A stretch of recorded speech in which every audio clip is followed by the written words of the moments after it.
I don't know if I'm expecting something to change here. I don't think so. So there, you should have a little viewer indicator up in the top left corner of our. I have on air. Yep. So we got 8 people on Classic Mini DIY so far on the YouTube channel. Let's see if the chat works. Hey, everybody. Cool. Hello, all 8 people. Yeah. Thank you for joining on the Sunday evening / afternoon. See how it all comes through here. Let's see, have we got anybody talking to us? Oh, we have a message. Dave Olstorn, have to say a quick hello to you both. I've messaged both Cole and, as of recently as yesterday, Paul asking for advice as I build my Mini and always getting a great reply. Thanks, lads. Dave. Hello, Dave. Thanks for joining. The Irish Mini. Oh. Yeah. Ah, yes. You were asking about head stud torques, I think, yesterday. How much to tighten head studs. Yeah. There you go. There's a name to the message. Name to the face to the name. Yeah. Let's see here. Yeah. Miniator. Hey guys. Hey William Murfitt here. Oh, there's Mr. Murfitt. Hello, Mr. Murfitt. Oh, and Adam. Welcome, Adam. Getting a few people in here. 13 so far. So wow, alrighty. Yeah. 19, 21. Awesome. So it looks like we have a few people from Facebook as well. I've not done a mixed stream like this before, so I don't know if we're going to see all of the chat on the side or if it's going to only be one. So bear with us here as we try some new stuff. We're learning. We're finding our feet. My very first live stream, so too easy with me.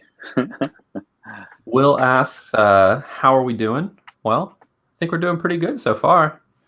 Yeah, we're chilling. We're chilling out here. Work on today? Fucking minis. So as I understand it, it is Mother's Day in Ireland.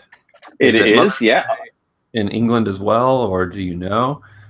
Wow, do you know what? I do not know. I was actually surprised. I don't know why, but you suddenly start thinking, well, it's not Mother's Day just every year? But no, it's all different times. When is it with you guys? So for us, it's not until May. So I think it's the first or second week of May. Yeah, so we still got a little while. I've got some time to forget. Yeah, well, we're all on lockdown here, so we've got like a little excuse, like you can get away with like flowers on a card, and it's not like you didn't try, like from the local petrol station. Yeah, we're only on lockdown, not a full lockdown or even enforced one. It feels like sometimes. So yeah, it's kind of crazy. Martin Lomax from Sydney, got folks from South Africa. Mini Performance coming in. Hey guys. Alrighty. Well, looks like we've got a little bit of a group here so far. So it's awesome. Let the questions rip. If you guys have some Q&A, things you've been trying to work on your car, maybe you haven't had some success or need some help with, or just want to talk about it, feel free to ask. Marco from Portugal. Wow. Four Ways Cash Carry FCC says, that is a long name. Cole, sitting in your new garage. Unfortunately, my garage is not done yet. This is my my office. This right here is the computer I use to edit all the videos. It's my desk. It's where I work as well. The garage is in progress. I'd bring you guys out there, but don't have a mobile camera right now. Yeah. No garage here either. You're in my back room. William Murfitt asking, what's your background, Paul? What is my background? I don't know. Yeah. It's some guy just like he's a good-looking dude, but oh man. Yeah. You gotta have things moving. All right. So first question is from Miniature. Says, how did you guys get into minis? Give that, you want to start off? Oh, good question. Okay. Well, minis for me, well, obviously something that I always loved, but pretty much my very next door neighbor, who is a big Irish mini kind of fanatic, was racing 850s when I was a kid, and our local road is pretty quiet, so he kind of used it as a test track, and pretty much every day an 850X race mini used to go by, and I got a serious passion for wanting one of those from a kid, like. Yeah, the image of a race car, but also it being an 850 feels counterintuitive. These were really quick, actually. Really? Yeah, like the standing joke was, and how come there was testing like nearly every day, was the engine. It was luck if it lasted one. They tuned them so hard that they would just barely hold together for a race, but they didn't care because 850s were like, you could get an 850 in the scrapyard for $10. Yeah, and I imagine just build it long enough for the race to win, and either rebuild it or grab another one. That's they built an engine every week here. That's crazy. I know there's a few race shops that do something similar here in the U.S. I mean, like most of the drag cars, I've heard stories of how they don't even run, like they only run the bare minimum of oil inside the engine, only because it adds to resistance in terms of the how quickly it can spin up. So they just assume that the engine is just going to explode by the end of the race, and which is just wild to me. They're like happy if it lasts more than a race, like. yeah, man. Yeah, I guess. And then to answer the question, so for me getting into minis, it was I had a newer mini. 2007 was one of the BMW minis. It was a Cooper S. The first year that they had the turbochargers on them, and the U.S. obviously does not have as many minis here. And so I was driving this car for years. Then I found out about classics. I'm like, you know what? That's what I want. That's what I want. And I was on a mission, and I said, this is something I need, and ended up finding one up in Canada. The one that I have now is a Canadian Mini, and my dad and I drove up there and took it back down to the U.S. And then the rest is history. Just learned from there. Oh wow! Wowee. Yeah. So from what part of Canada? Barrie, Ontario. So just a little north of Niagara Falls, for spatial reference. That's a pretty cool place to get a mini from, right? Yeah. It was definitely rusty though. A lot of snow, a lot of salt up there. Yeah. That's like when we get a mini from the UK here. Oh, cause yeah, but doesn't it rain in Ireland too? Yeah, we don't salt our roads the same way they do. Really? How do you guys handle? Well, I guess does it just not snow much there? Very little snow, and our temperatures rarely fall below freezing. It's just a bit more temperate here. Wow. If you were on the West Coast, yeah, they would get a bit more kind of freezing weather, but not so much here. Our council are too cheap to spend the money on salt. That's actually what it is. Just don't drive. Problem solved. It's slippy. Be careful.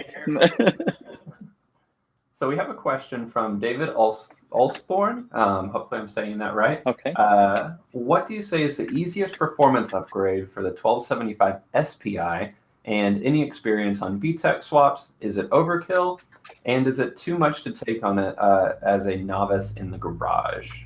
You want me to start? You want to go? You want to grab that one? Yeah, I don't mind. There's much more VTEC swaps your side of the water, I think, than there is over here. I think it's like it seems to be the thing to do over the pond.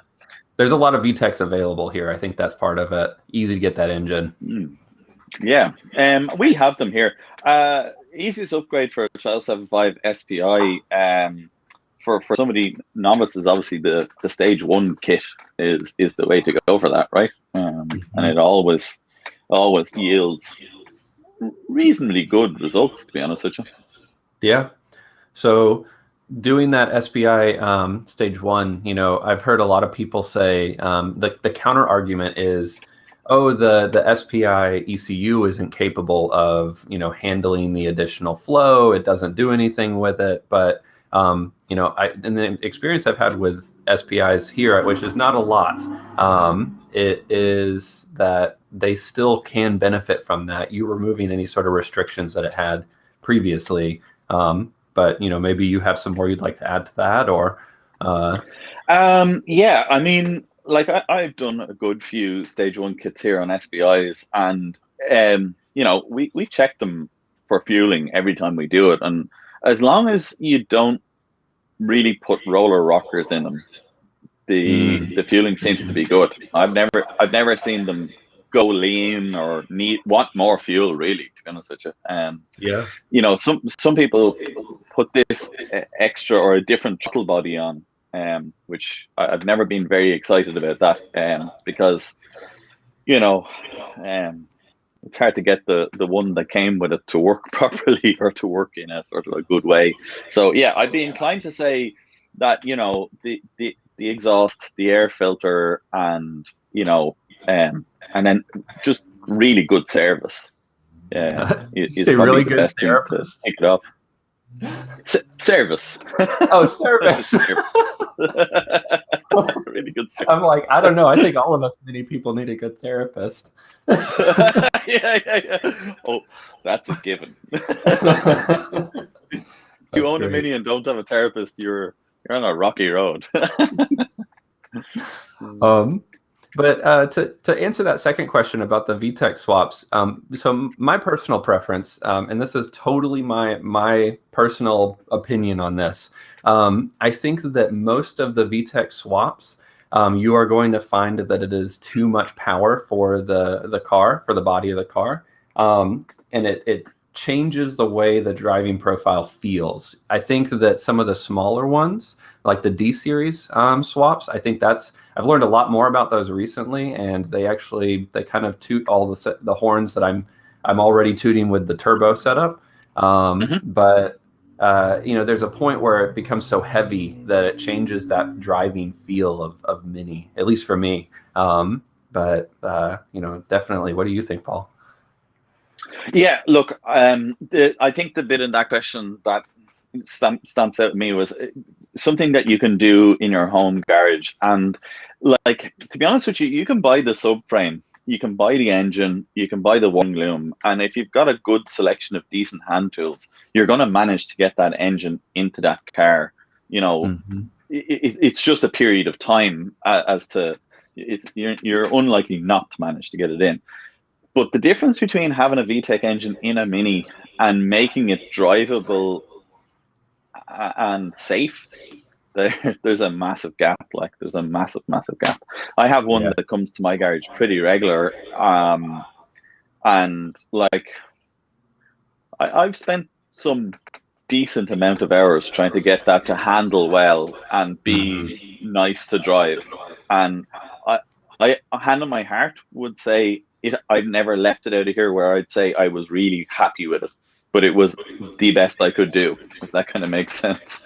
Yeah, there's a point where you almost get to a point of diminishing returns in terms of how much you can actually get it to be refined. You know, like even like torque steer is one of those things. Like, you know, it's incredibly difficult to get the torque steer out of a VTEC, even when you can, you know, try and get the drive shafts as close to the same, you know, length as possible. Or well, you see, the thing is it's geared to be driving a car that's a good 300-400 kilos at least heavier.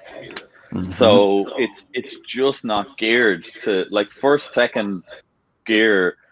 You know, you could pull off in third gear in any of the 1.8s anyway, and it'll, other than being not particularly nice to pull off, and the motor will pull and drive, like, you know. So yeah, it'll do it.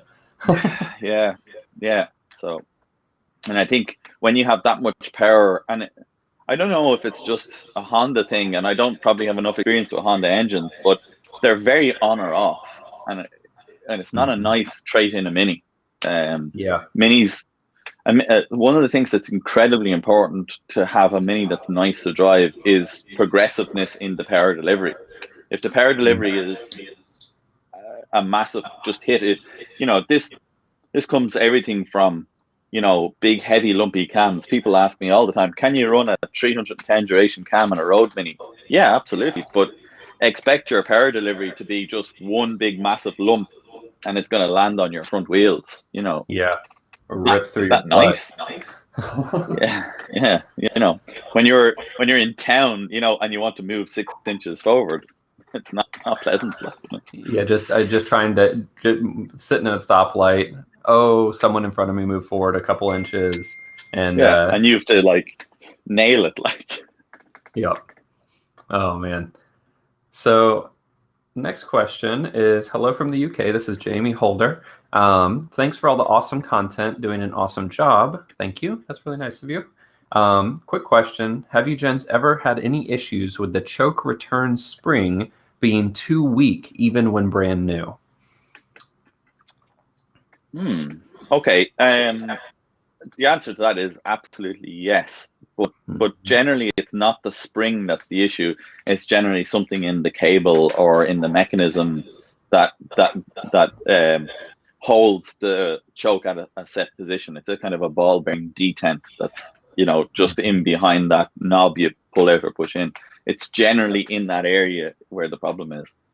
Yep. I've also seen, depending on the type of SU that you have, if you have one of the earlier SUs with the float bowl that's on the side, one of my patrons is actually having some problems with this right now. The jet assembly underneath is bent and damaged, and so that is actually preventing the choke and the whole assembly from moving up and down as it needs to. So you know, your spring might be strong enough if it was working, but you know, who knows, maybe you have just a little bit of, maybe it's just debris in there that's preventing it from moving up and down, or even varnish, you know.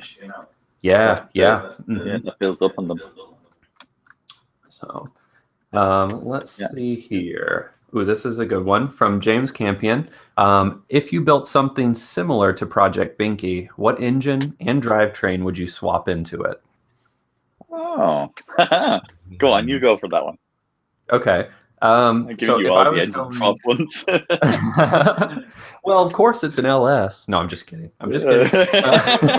No, that's a tough one. You know, there are not, I don't really deeply love a lot of engines in general. I think if I was going to go to the time and the effort that they did with Project Binky, it probably would be an electric conversion. For me, at least, you know, I love internal combustion engines, but you know, it's definitely, I'd want to try something new, really push the envelope for my own skill set. Yeah, engine swaps. It's something that I've been plagued with all my life here, where they've been tantalizingly close, but I've never actually done one.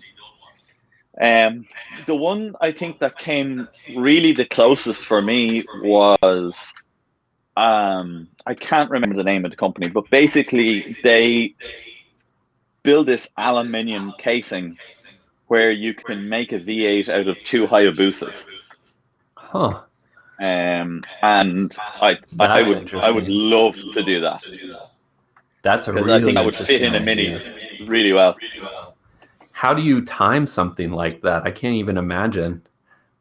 They sell a crankshaft that literally does it. Like, so yeah, it's an engine block, the lower casing, I suppose, with a crankshaft, and you buy 2 Hayabusas and you connect, you put all the top end of 2 Hayabusas onto this block, and I'm sure there's some fuel injection, you know, something or other. Yeah, yeah. But yeah, do you know where I first seen it was in something like, it's not a caterum, but it is one of those UK kind of open wheeled rear engine kind of unusual cars. But yeah, they had one of them in it, and I think they get like 300 horsepower or something silly out of them. Like, man, now I'm gonna be down this rabbit hole of twin Hayabusa engines. Oh man, yeah, and it's a V8, like, and it would fit transversely in a round nose. Oh really? Yeah. What? Wonder what kind of gearbox do you have to use? Do you know? I don't know. I had always thought if I was going to do it, I would do it 4-wheel drive inline. Is the way I always thought, because you would have that V8 like a modern kind of car, you know, with the 4 cylinders in line with the car kind of, and you wouldn't have a massive tunnel, I don't think, or anything, you know. Yeah. Transmission wise, I'm not sure. That's pretty cool. So we've got another question here from Eduardo Dios. Is the automatic transmission good to handle performance upgrades on the engine? Where can I find parts for the automatic? I can start with that one if you like. Go. Yeah, go. So I have been doing a good bit of reading about the automatic transmission and power. And from what I can see, a working mini automatic can actually handle boosted setups as well as performance setups pretty well. It's actually a pretty robust transmission when it's working, when you have it all in repair. That said, as far as I know, replacement parts are becoming near impossible to get, but that might just be from this American perspective.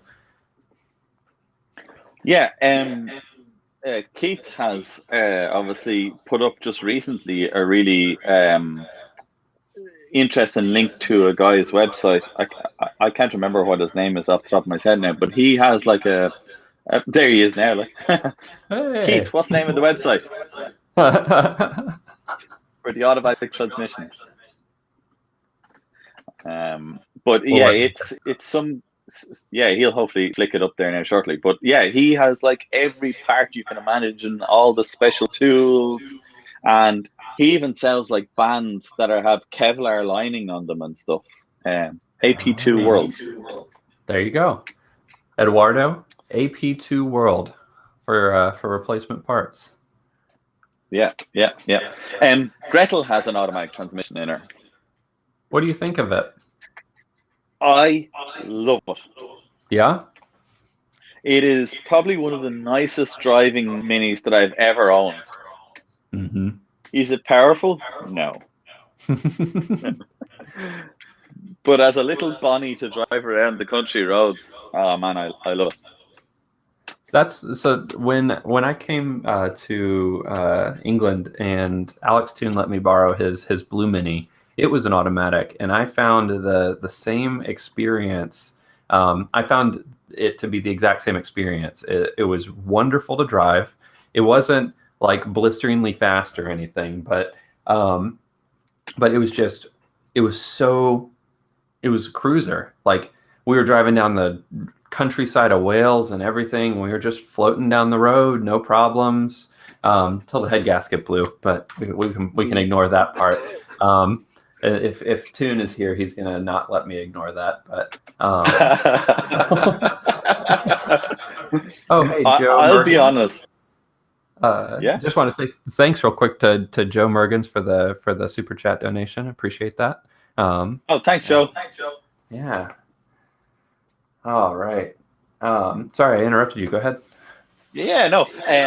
Yeah, look, you coined it perfectly when you said just floating down the road, right? Mm-hmm. Gretel was exactly that. I had two minis kind of simultaneously on the road at once, which I know, crazy, but it happened once. And it was my 63 Mark 1, which I had like a really hot 998 in. And Gretel, which was a 998 auto. Mm-hmm. And I took the Mark 1 to work every day, and the auto kind of just sat there as something that I use just from time to time. And when I got the into the 998 blew up one day, and I got into the auto, and I was like, why don't I drive this every day? This is amazing. This is wonderful. So, yeah, I love this so much. Maybe I just got old in like 6 months. I don't know. It does feel like getting old does kind of just all of a sudden hit you. I woke up one day and I'm just like, I'm sore all of the time. All of the time. How did this happen? Oh, here we go. Let's just talk about how old we are and what bits hurt. Yeah.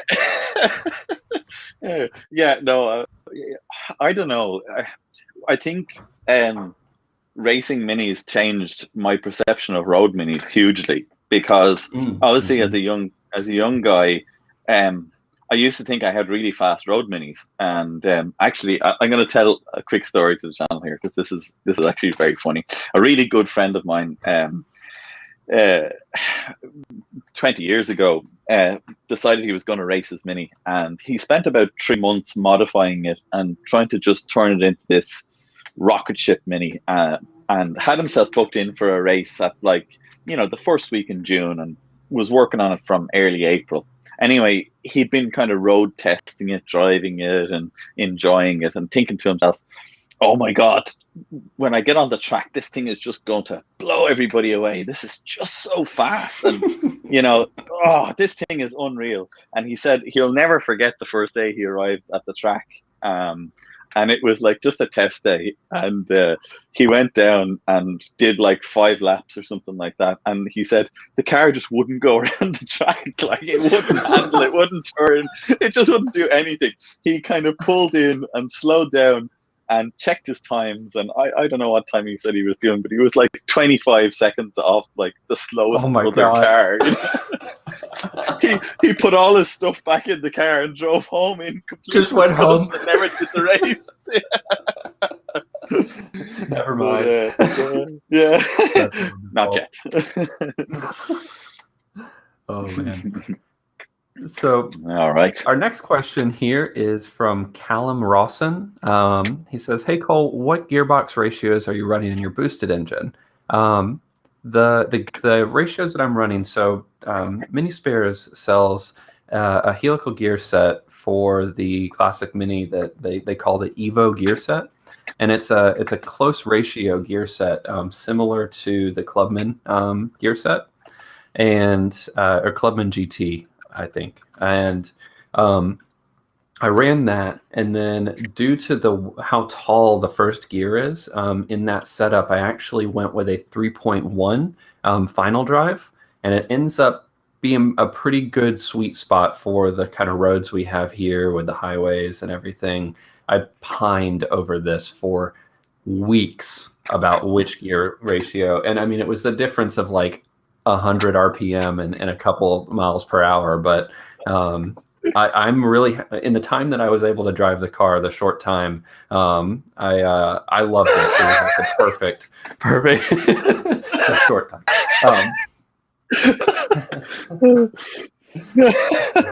Those 4 miles. Yeah.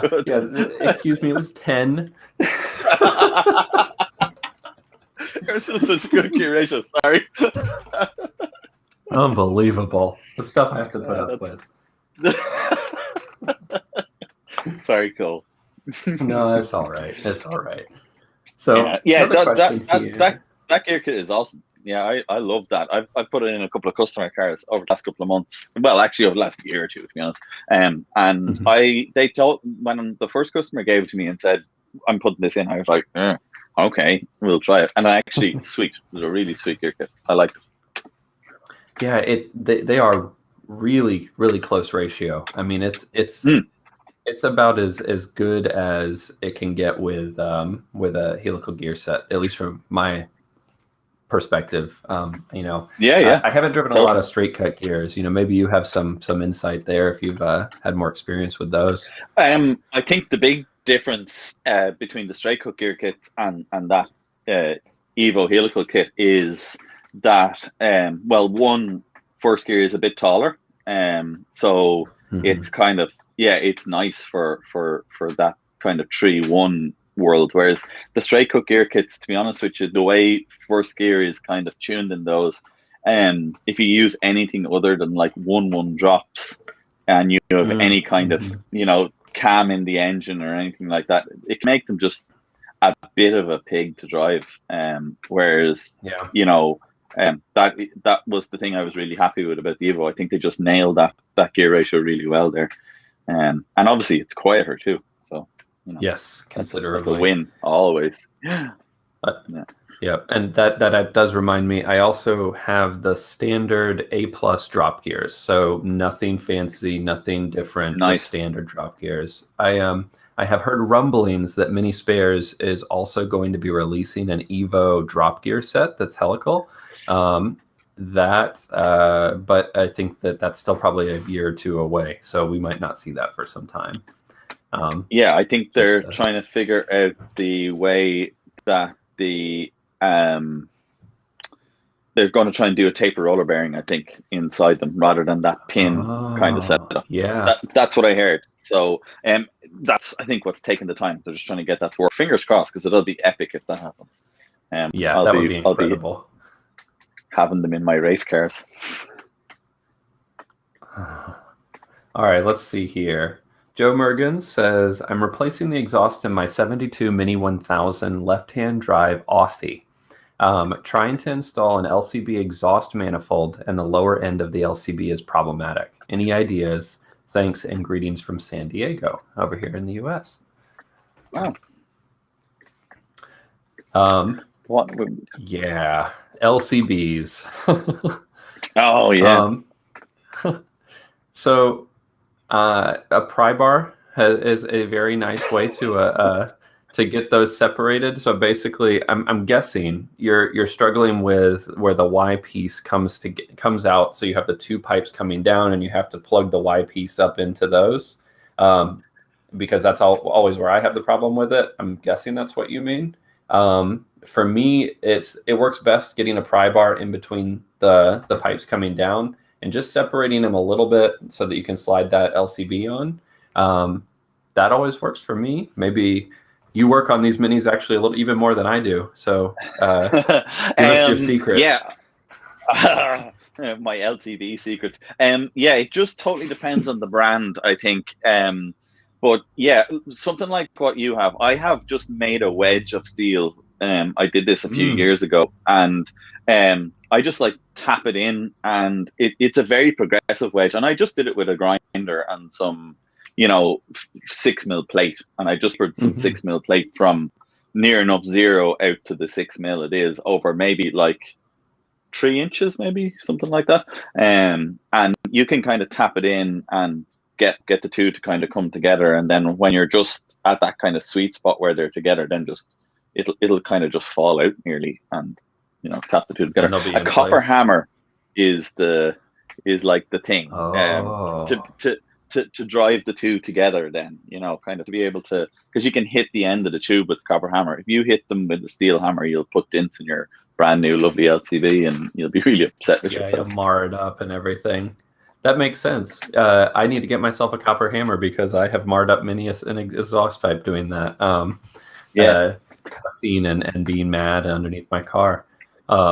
Yeah. Oh, it looks like you've got some criticism.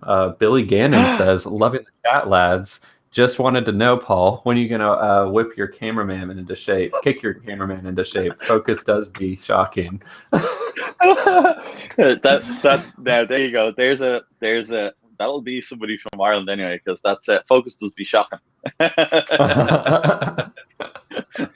Focus does be shocking. Yeah, look, I mean, what can I say? It's just so hard to get good staff these days. That's really the problem.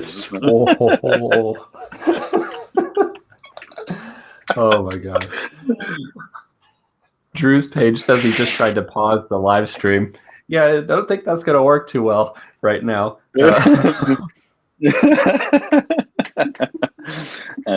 What did I see? I seen another one come in there. Oh, I don't know. I might be out of order. Oh no, live stream. Yeah, I think we're good. Yeah. Yeah, Classic Mini Workshop. Our good friend Kevin. Kevin? What am I talking about? Keith. I'm really sorry. It's Our okay. good friend, not Kevin. I always mix up Keith. their names too. They yeah. Shit about it. There's too many. There's far too many Keiths and Kevins making YouTube videos about minis. That's the problem, right? Yeah. I think Paul's are starting to take off now as well, though. So because we've got Paul Jeffries and we've got me, and have we another one? There's probably more as well. Oh, I'm sure there are. Anyway, yeah. He was asking about, how did I get into minis, I think, and owning and running a garage. The old story, the minis thing was the guys racing around and around my local roads when I was a kid. And the garage, I suppose, the garage grew completely naturally. It's something that just kind of happened. It probably grew more out of racing than it did keeping cars on the road. The garage actually kind of sprung up from just one really good friend of mine asked me to build him. He had built a race engine for his Mini, but wasn't really happy with it and asked me would I rebuild it for him. And I said, yeah, I'm doing nothing this weekend. I'll do that for him. And yeah, we raced it for a full season and the car went really, really very well. And, the usual story, who built your engine? Paul built my engine. And then it kind of just blossomed really from there. And yeah, it's hard to believe. It's grapevine. 2005 was the first day I took an actual Mini for pay into my workshop. So it's been a while now. Yeah. So you were 2005. Okay, that was a few years ago. You've been at it for some time. Yeah, and I still love them. What's wrong with me? I don't know, man. I don't know. What's wrong with any of us? Like you said, what do you need to get an SPI to go really well? Therapist. An exhaust, an inlet, and a therapist.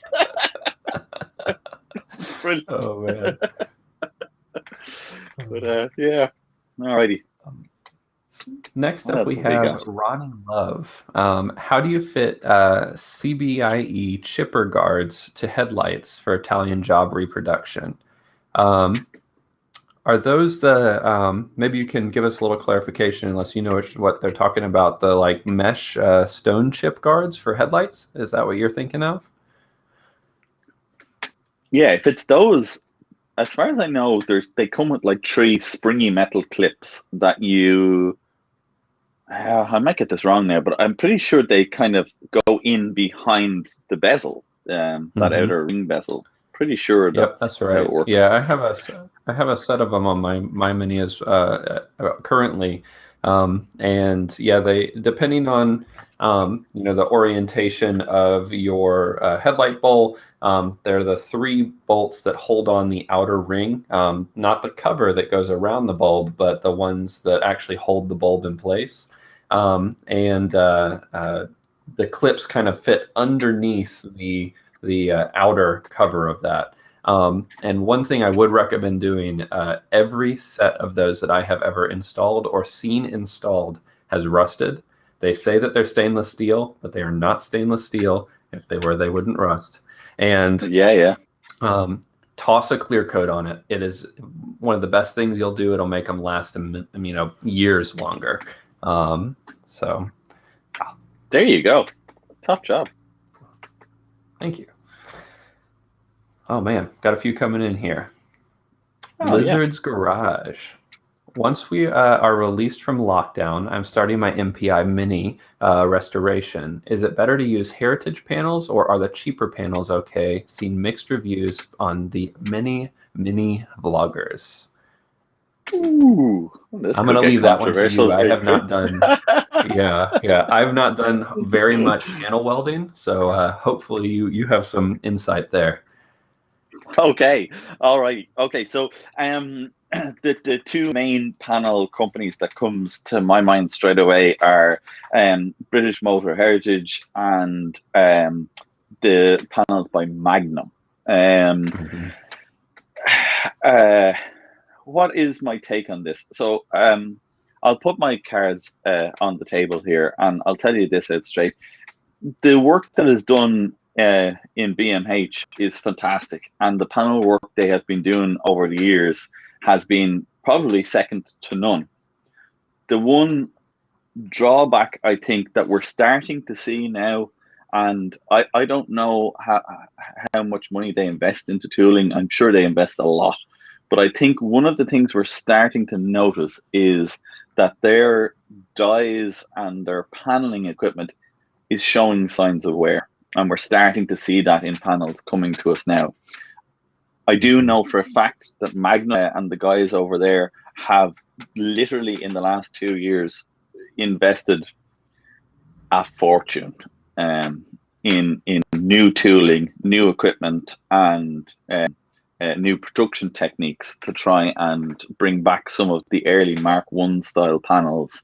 They just recently produced a full one-piece pressed floor, which you know, I've yet to get my hands on one, but everybody that I talk to that have used one say that they are just magic.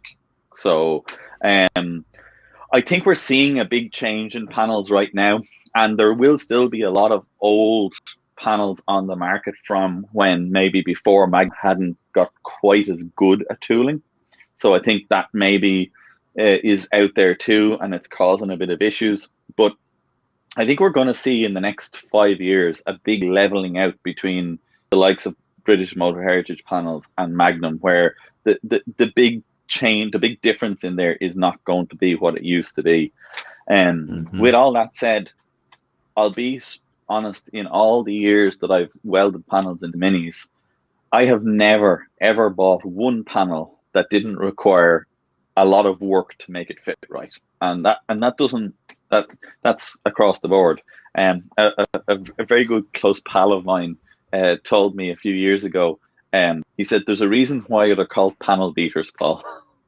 It's not because they just put panels against the car and weld it in. That has never been the case. And you know, if you look at even old videos going back 30 years of minis on the production line, they had hammers, they had chisels, they had welders, they had saws, they had grinders. You know, steel is one of those things. You know, minis are a production line car that was produced for the masses quickly, and very few of them are the same shape. You know, so you know, getting a panel that can just fit on and never need any work is, if you get it, you're one of the lucky very few, I think. Yeah, I think that has been at least the way that I've seen it from other folks in their complaints and the things that they've had to do. It's always been even with heritage panels, you have to fiddle a little bit because your car wasn't perfect when it went off the line. One of my buddies, Steve Blakemore, he had a really great adage, and it was that you know, people are so focused on making the car absolutely perfect, and what you're trying to do is make something that was never perfect, and it's almost a losing battle. You know, the Mini is something that you kind of accept with a certain amount of flaw, with a certain amount of issues. You know, nothing's ever quite perfect because it was every person's car. It was a budget car. Yeah, I think that is exactly it. Like I know there is a school of thought out there that there is restoration companies around the world that are churning out these immaculately perfect minis, and you know, there is some of those minis existing out there. You know, if you go to some of the big shows in the UK, it blows my mind the level of preparation and work people have put into their Mini looking a certain way. But let me tell you guys, they never rolled off the line looking like that. That just is not the case. So by all means, build your car to that level, but don't expect that panels you buy off the shelf for $50 or $100 is gonna just weld in and look like that. It just isn't. You know, like Aston Martin had, you know, hundreds of panel experts making their cars. You know what I mean? To make them look like that. It wasn't, you know, two guys just fitting a panel and going, oh yeah, that lines up, bing, bing, bing, bing, boom, paint it. Yeah, it just doesn't work like that. I wish it did. Yeah, I wish it did too. It would certainly remove quite a bit of headache. Totally. Man, so this what's going chat's on been over going. here? Yeah, I've been watching it zooming by here, and I'm thinking to myself, oh God, I've lost track of where I am. Looks like William Murfitt has a recommendation of M Machine. That's M as in Mary Machine. Seem to offer great panels that are far superior than Magnum. Wow, okay. Might have to check those out. Cool. I have a feeling I'm going to have to do some panels on my car here pretty soon. Let's see here. Sean McKenna says, any advice buying a Mini in Ireland? Thanks, guys. I don't think that I could do even a little bit of a good job in comparison to you on that question. Already, I'll take this one. So, you sure you don't want to do it? No. Yeah. Oh yeah, you just drive down to the places that I know about. Glendalough, yeah. There'll be a guy there, a big bucket of gold. Okay.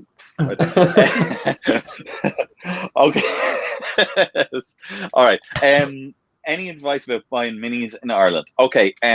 Look, it isn't actually an Ireland thing. This is the advice to anybody buying a mini anywhere, to be honest with you. Get on the forums, watch the videos of the amazing YouTubers that are in existence right now, producing in-depth look over minis, and find all the weak spots, because they're there and they're pretty well documented now. So you can go with a really educated frame of mind that you can go. And what I would always say to anybody who asks me about buying a mini is, you've got to decide in your head what level of trouble do you want to take on, and what are you willing to compromise? Because it's the same across the board. It's how much money have you got to spend, how much work do you want to do, and try and find that balance kind of in the middle.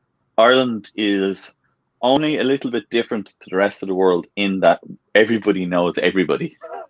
so and especially the mini community, small town feeling. Oh yeah, absolutely. It's like, no, in the mini community, definitely. I think there is less of the pulling wool over the eyes, unless you go to like a big kind of main garage dealer type place that's trying to sell a mini. Those sometimes, for one reason or another, they don't actually know whether the mini is good or not. They just know it looks okay, and then they just put a price on it and they want it gone. So that's one of the places. But to be honest with you, if I ever go to buy minis here, I buy them from people I know and can trust, and the community is strong. You'll get to see them on the Facebook groups, on the forums, and here on YouTube as well. They're there and they're to be seen. I think that's the advice I would always give. And yeah, try and educate yourself as much as you can about the potential problems and what you're willing to take on. Like, some people are great at bodywork and love doing bodywork. Some people hate bodywork and have no interest in it, but want to fiddle around with the engine. So you can save some money that way, maybe, or whatever. Yep. Yep. I don't know. I completely agree with that. I'm on that side of I'm totally fine doing a ton of mechanical work. If I have to do every piece of mechanical rebuild on it, I'm totally fine with that. When it comes to the body work, like, oh God, just thinking about sitting there and wet sanding something, it makes me like angry. Like, no, thank you. No, thank you. Yeah. So, and that's it though. That's a really that is it. Like, every mini you buy, you're going to do work on it. Like, there isn't one out there that you're not going to work on. You're buying this car as something to have and to enjoy. So you got to go in there with the frame of mind of, am I working mechanically or am I working on bodywork? And if you don't want to work on bodywork, well, then you need to know where the weaknesses are and make sure the one you buy doesn't have it. I think that's probably. Yep, absolutely. That's where it is. So or just go like me and blindly buy every Mini. This one's fine. That one too. That one too. All right. So, got a couple other questions here. Classic Mini Workshop says, how is the garage build going? When will we get to see it first on live video or on video? It is going very well. I have most of the siding on the house is done. The framing is up. I need to do some filming. Might do a little bit of filming tomorrow and get that out there, maybe later next week. It depends on how much the contractors get done. Most of the main work I am not doing myself because it is a little outside of my skill level, and I'm deferring to the experts so I don't destroy my house. Let's see here. It's very exciting. I think a new garage is always the most exciting thing, isn't it? Oh my gosh, I cannot wait. I'm excited about having a space that is temperature controlled because it gets really hot here in the summer, hot and humid. And I just cannot wait to be able to be out there and not dying and getting eaten alive by mosquitoes. Yeah. All righty. What else is coming in there? We've got a few questions about Japanese import minis here. What are our opinions on those? Oh, Jap imports. I don't know. Do you get a lot of those? They seem to be cropping up a little bit more of late. There's something that has always been floating around in the background, but in the last sort of 10 years, they seem to certainly be more popular, or there just seems to be more of them around. And I don't know why that is, whether, the ability to import them has gotten easier, or, there's just a kind of a dearth of good quality minis here. And the price of secondhand cars has risen to a level where it's economic now to bring them in. Maybe I don't know if that's what it is, but yeah. Do any of them that I have seen, and it's not a lot, I'll be honest, it's in the last few years, but any of that I've seen have seemed to be pretty good. They have really unusual quirks, though. That's the only thing. They tend to be really quirky. Yeah. Like they have unusual air conditioning systems, and you have like MPI, SPI crossovers, and that then seems to be really messy when you're trying to fix them, because none of the normal plug-in software seems to work just right with them. It does work, but there seems to be communication issues and stuff. So yeah, I don't know. I'd be wary of all that, I suppose. Yeah, I have seen. It might be that we in the U.S. seem to be getting a lot more of them. I think you hit the nail on the head there. Is that it's become more available and easier to get them into the. Speaking from the U.S., they've reached that age requirement in order to be able to import them legally. And the ones that I've seen, as you said, are very quirky, but they seem to be really well taken care of. In general, they seem to be low rust. They seem to, have pretty good interiors, still in shape.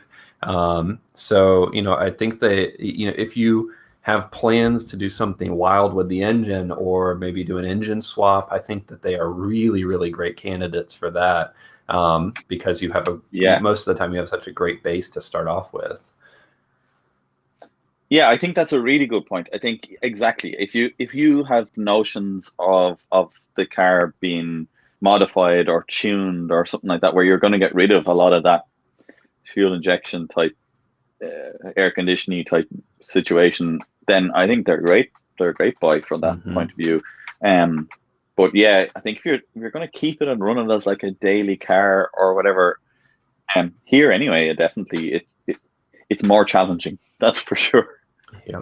Yep. And if it is more challenging somewhere so close to the origin location of the classic Mini, I imagine it will probably be exaggerated here overseas, where every American only knows what a Mustang does and not what a Mini does. Oh, that's very stereotypical. I don't believe that for a second. Well, I'm just saying that it took me almost a month to find a dyno that I could bring the Mini to, and the one I finally was able to bring it to was only a Mustang dyno, and I had to back the Mini up onto the dyno because it was a rear-wheel drive dyno. It was set up all for rear-wheel drive, and they were all pretty. They thought it was funny, but I could tell they were a little annoyed because they had to move all the fans to the other side of the car, and so yeah, you did not start off on a good foot, like. No. Yeah. The novelty of the Mini didn't win out on that one. No. Oh, look at him in his little cute car, and we just have to rebuild our whole dyno shop. Cheers. Yep.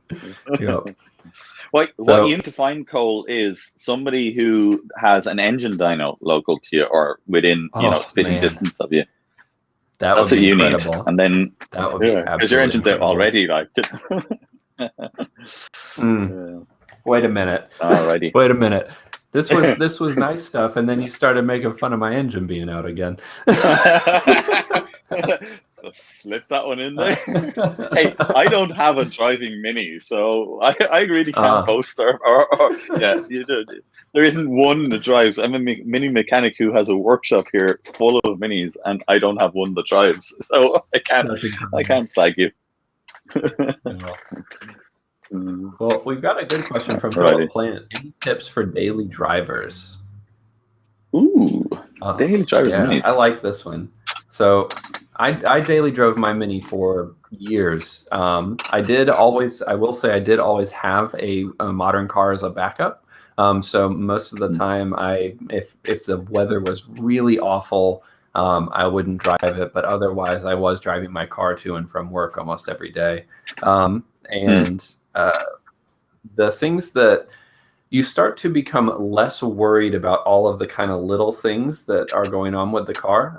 And you start focusing on the long-term maintenance items, greasing all the joints on a regular basis, keeping your oil changed, is the temperature,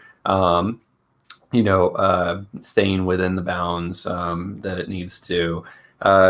Your worries become less about the body of the car, at least it was for me. And keeping just a small toolbox in the back of the car. I mean, it's easy to get out of hand with that, but you could just a simple set of wrenches, a simple set of socket wrenches, screwdrivers, and all Imperial because the Mini is that way. And it you can fix most anything you need to fix, if something goes wrong while you're driving it. Yeah, I think so too. I mean, I drove daily Minis, as you heard earlier on, and when I had Gretel and I had my 63 Mark 1 on the road, yeah, they were my dailies for a long, long time. And unlike you, I didn't have a backup. Well, I had one to back the other up, which I don't know which is worse there. But anyway. Yeah, I don't know about that. It was just pain or some more pain. Which would you like? Yeah, look, for me, I think you hit the nail on the head. Routine maintenance becomes critical, and these little old cars are not like our modern cars where it can just be service it once every 20,000 miles and everything will be fine. Minis just are not that. They need, once a week, just go around the car, keep it really clean so that you can see when things are going to give you problems. And, do all the little stuff, like change the oil regularly. Minis, someone asked me recently, how often should I change the oil? And, my answer to that was, as often as is feasibly practical to do. If I was daily driving a Mini, I would have my mind set on changing the oil 4 times a year. That would be kind of I would have that in my head as a target. Maybe you don't have to do the filter every time, but they're £5 or £6 or whatever. So yeah, why not? You already have the oil out. Well, think how much a can of petrol, a tank of petrol is. You're going to put that in every week, and just think of, well, I'm going to put one extra euro or dollar aside every fill of petrol in my mind as a service item, and within a month, you've got enough money to service a Mini, like, you know. So that's kind of what the way I would think. You know, preventive maintenance in a Mini is key, and they are actually really reliable if you do that. You know, I drove mine for 4 years, and I think the only things that I actually changed was wheel bearings and, you know, maybe something silly like a shock absorber, I think, or something like that. But no major mechanical stuff at all. No. Yeah, I would resonate that too. You know, one thing, my buddy who taught me the majority of the many things that I know now, he said something I remember, it just really stuck in my head, and it's that that minis like to be driven. And I think that's probably the case for most older cars in general, but minis are no exception. Like they last longer, they'll run better if they are driven and maintained and used frequently. It's when they start to sit that they really start to develop issues, rust, and you know, issues with the engine and all of that. So yeah, that would be completely agree. Totally agree with that. Keith asked us a really good question. If you could have any Mini brand new, which one would it be and why? I know mine. Oh, I know mine. Yours? Yeah, straight out. Okay. Absolutely. Absolutely. Mine, without a shadow of a doubt, would be a Mark IIS. That would be, yeah. If I could walk into the forecourt of a Mini garage right now and buy a Mark IIS, that's what I would buy, 100%. Yep. Yeah, they're just for me. They were the iconic dream car. I love the look. I love the stance, and I love what they were as a car. So for me, yeah, absolutely. But I will preface that and say, just recently, I've had an absolute massive penchant for the little 1275 GT that I have in the workshop belonging to a customer, which has only got 42,000 miles. And oh, wow. Yeah, I don't know. It's hard to tell, but no, I think I still would love a Mark IIS. I think that's what I would buy now. So that one is number 2 on my list, and number 1 on my list would be an early Australian Mark 1. Specifically because I really love the look of the Mark 1 minis. I love the shell. I love the external hinges. All of it. I just love it. But the one thing I hate about my Mini, that is the nature of the Mark 1, is those sliding windows. And the Australian cars had those wing windows and then the roll down windows as well. And like, if I had those on my car, it would be the perfect car to me. And you know, it's weird because it's not even driven by the engine to me, because, you know, in my mind I'm like, the engine can be changed and handled and done other stuff with, but like the body of the car. So yeah, that would be it for me. Right. Yeah.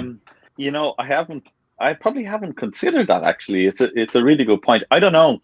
For me, the sliding windows, that's a quirk I love, you see. I don't know what it is. I just love that's a quirk. You know, maybe living with it is a different thing, but I think that look is very quintessential to a Mark 1 or a Mark 2. You know, that sliding window.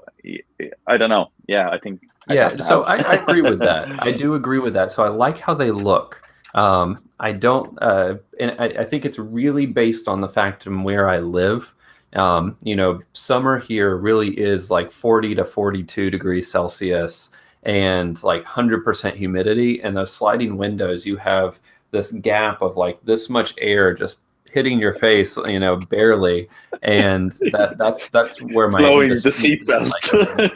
Like, like have my head out the window while I'm driving, like, please. No, that actually makes really, really good sense. You know, from my warped perception from, you know, where we are, where, you know, if we get 22 degrees Celsius on a June day, where we all I can't even imagine, strip off our clothes. So yeah, we're like, oh, maybe we'll open the window No, it's fine. We'll leave it. Nah, we don't need to. Jesus, don't get very great. old. Yeah. Alrighty. So I think we will start wrapping this up. We're going to start winding down. And if you guys have any last minute questions you want to ask, toss them in now. And while we wait for those, I just want to toss this up. I want to say a huge, huge thank you to Paul for joining the live stream. I hope you guys enjoyed this. It was fun for me. I hope it was fun for Paul, and I hope it was fun for you guys too. If you liked it, let us know in the chat, in the comments later on, and maybe we can make this become a regular thing. Have a little Q&A session. Yeah, I think just to echo what Cole said there, look, thank you so much for having me on your channel, Cole. Me only just a baby YouTuber, and it's a great honor to be on, one of the biggest mini channels on YouTube at the moment. So thank you very much. I really do appreciate it. I've been watching your videos for a long time, so it was great. And it's great to be able to reach out to the community like this, and I just want to say thank you to everybody who has actually come on the chat. It's brilliant to have this hour or whatever it's been. It feels like it's been 5 minutes. I don't know if that's the way it's been for everybody else, but to me that just felt like it was 5 minutes. So that was it's great. Yeah, absolutely. I really enjoyed it. So thank you very much for having me. Yeah, absolutely. And let's grab like 3 or 4 more questions here before we wrap this up. Yeah, let's do it. So first one is let me see if I can get caught up here. How difficult is it to fit a right-hand fuel tank in an SPI Mini? I mean, I don't know that it's any more difficult than fitting a right-hand tank in any Mini that didn't have one. You find one that fits over the wheel well, and then drill a hole in the body of your car and shove it out there, basically. There's obviously a little bit more measuring than that, but yeah, I suppose the only other complication with an SPI would be the way the fuel tank is arranged, because SPIs have their pump obviously inside the tank. So making that connection between the 2 tanks on a non-fuel injected car, that's pretty handy, because you just need to tee the outlet basically. So you tee the outlet and bring your line across. You can't do that on an SPI. So you really need to be able to get your original tank out and brought to somebody who can weld a fitting into the bottom of it, that will allow you join your 2 tanks together. So that's kind of the only technical challenge. But yeah, other than that, as you said, it's drill a hole in the rear quarter or in the rear back panel, and line it up. And you might need to weld a little bracket on the floor as well. I think there's a little small bracket that the tank sits on, but you could probably pop rivet it down, or maybe even glue it down. Sure that's extra secure, so that you don't lose any fuel or have any sloshing around back there, because that could be pretty exciting. Yeah, totally. Yeah.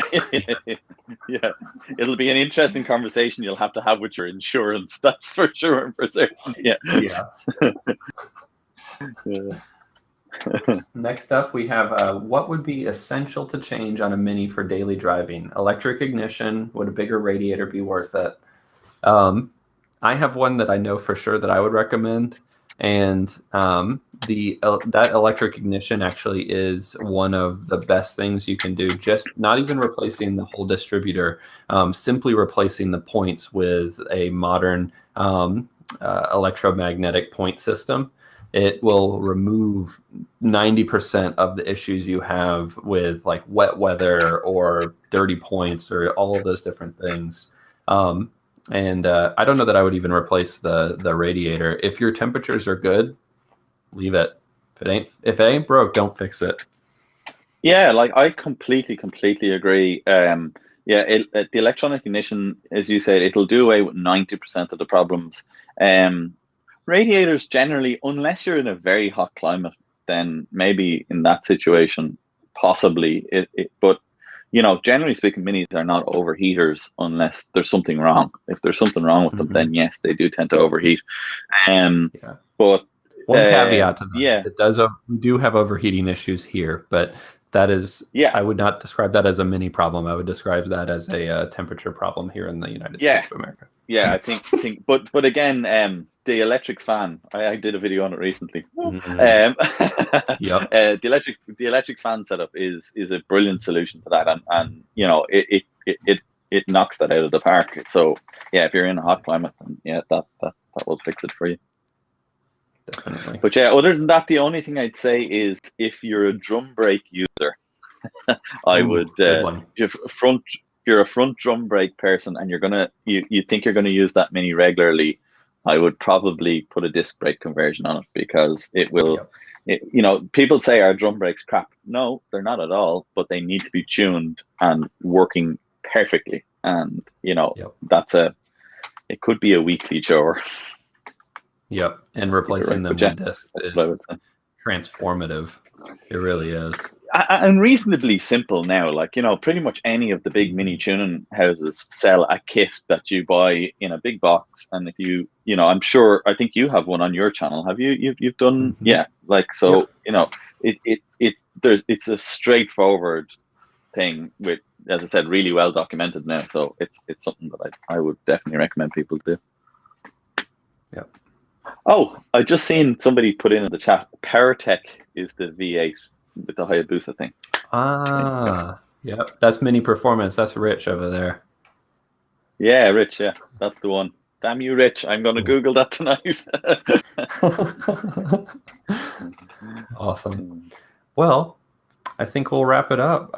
I thank you so much again for joining me here on this live stream, and have a wonderful evening over there. Yeah, you too, buddy. Thank you so much for having us on there. And again, thank you to everybody who came on. It was great to get a chance to chat to you all. And yeah, hopefully we'll have one again soon. Awesome. All righty, everybody. Cool. Well, you know the drill. Enjoy those minis and motor on. See you on